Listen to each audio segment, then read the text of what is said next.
अस्सलाम वालेकुम dear students.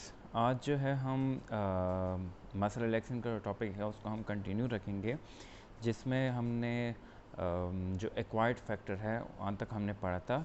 उसमें जो है एक टेस्ट की का जिक्र आया था कि वो एक टेस्ट है जिसको हम परफॉर्म करते हैं और जिसके ज़रिए हम इंडिकेट करते हैं कि कैसे हम आइडेंटिफाई करें कि एक पेशेंट जो है उसमें जो हम मसल रिलैक्सेशन यूज़ करते हैं सक्सिनाइलकोलिन, उसका इफ़ेक्ट जो है वो प्रोलॉन्ग जाएगा। जो टेस्ट हम यूज़ करते हैं उसको बेसिकली हम कहते हैं ड्यूब्यूकेन टेस्ट। ये एक टेस्ट है जिसके ज़रिए हम इनडायरेक्टली मेजर करते हैं किस चीज़ को, सिडोकोलिन एस्टरेज की फंक्शनलिटी को।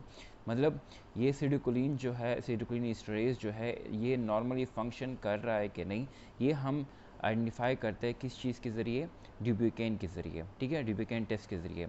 अब ड्यूब्यूकेन क्या है, ये एक्चुअली क्या है, ये एक एमाइड लोकल एनेस्थेटिक है। ठीक है, अब इस टेस्ट के बारे में आता है कि ये टेस्ट जो है हम कैसे परफॉर्म करते हैं। एक्चुअली जब हम इंजेक्ट करते हैं किस चीज़ को, ड्यूब्यूकेन को, ये हमारे पास इनहिबिट करता है किस चीज़ को, प्लाज्मा कोलिन एस्टरेज को।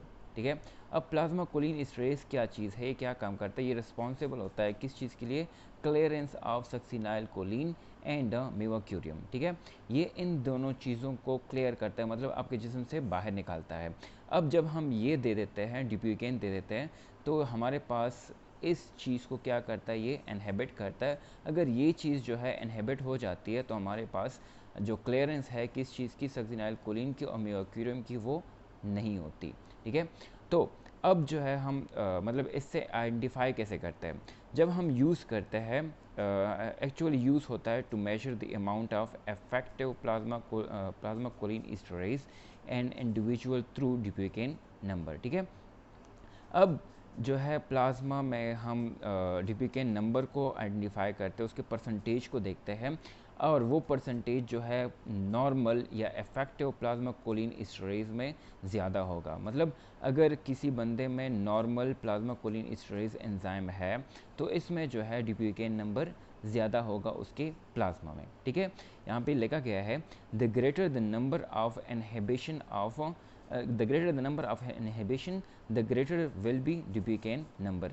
मतलब जितना ज़्यादा इनहिबिशन होता है किस चीज़ का, प्लाज्मा कोलिन एस्टरेज का, उतना ही आपका ड्यूब्यूकेन नंबर ज़्यादा आएगा। ठीक है, अब यहाँ पे हम देखते हैं कि कौन से बंदों में जो है ड्यूब्यूकेन नंबर ज़्यादा आएगा और कौन से बंदों में ड्यूब्यूकेन नंबर कम आएगा।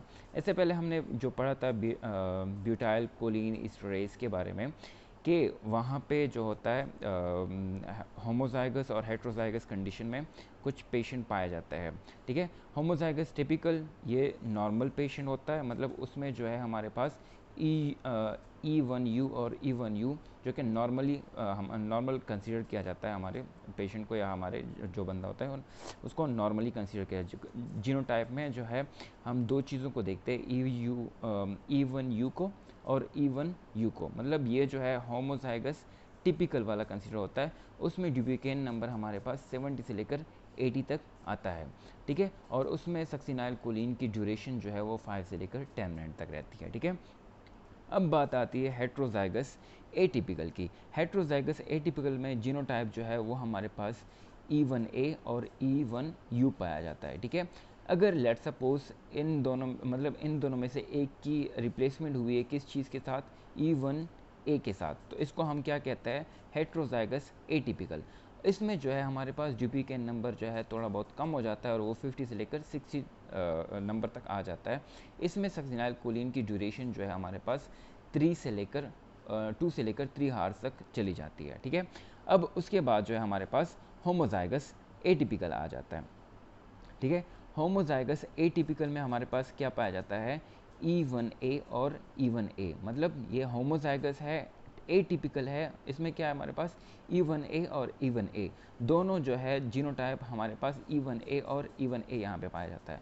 इसमें जो है हमारे पास ड्यूब्यूकेन नंबर जो है वो 20 से लेकर 30 नंबर तक आते हैं, और इसमें सक्सिनाइल की ड्यूरेशन जो है हमारे पास कितनी आती है, 4 से लेकर 8 हार्स तक चली जाती है। ठीक है, तो ड्यूपिकेन मेन थीम हमारा क्या था कि ड्यूपिकेन जो है ये एक टेस्ट है जिसके ज़रिए हम क्या आइडेंटिफाई करें, प्लाज्मा में एसिटिलकोलिन एस्टरेज की अमाउंट को देखते हैं। नॉर्मल एसिटिलकोलिन एस्टरेज एंजाइम्स को देखते हैं।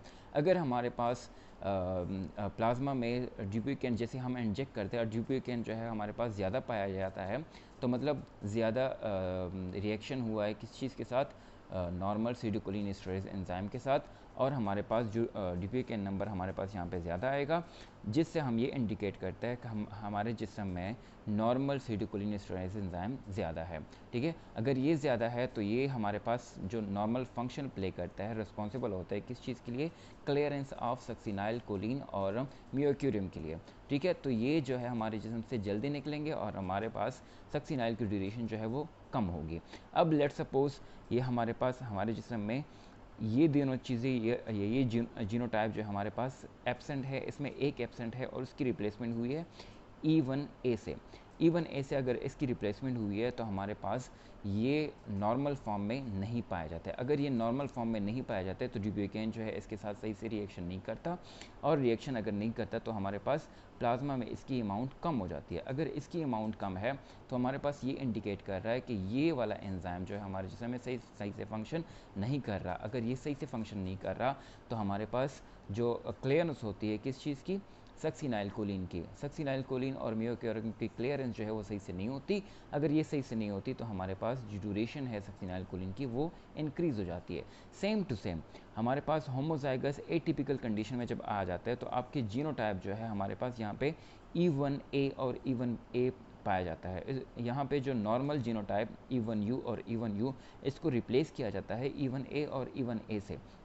तो हमारे प्लाज्मा में एसिटिलकोलिन एस्टरेज एंजाइम ड्यूपिकेन नंबर जो है वो डिक्रीज़ हो जाता है, 70 से 20 तक आ जाता है और ये 80 से 30 तक आ जाता है। तो हमारे पास अगर ये कम है तो इससे हमें ये इंडिकेट कर रहे हैं कि हमारे पास नॉर्मल एसिटिलकोलिन एस्टरेज एंजाइम की फंक्शनलिटी जो है वो सही से नहीं हो रही। अगर वो सही से नहीं हो रही तो आपका क्लियरेंस जो है किस चीज़ का, सक्सिनाइल कोलिन और मियोक्यूरियम का, वो सही से नहीं हो रहा। अगर ये सही से नहीं हो रहा तो आपका ड्यूरेशन जो है सक्सिनाइल कोलिन का वो बढ़ जाता है 4 से लेकर 8 हार्स तक। ठीक है, तो ये था हमारे पास ड्यूपिकेन टेस्ट के बारे में, जो कि एक टेस्ट है वो फॉलो किया जाता है सक्सिनाइल कोलिन एस्टरेज की फंक्शनलिटी को देखने के लिए। ठीक है, थैंक यू स्टूडेंट्स।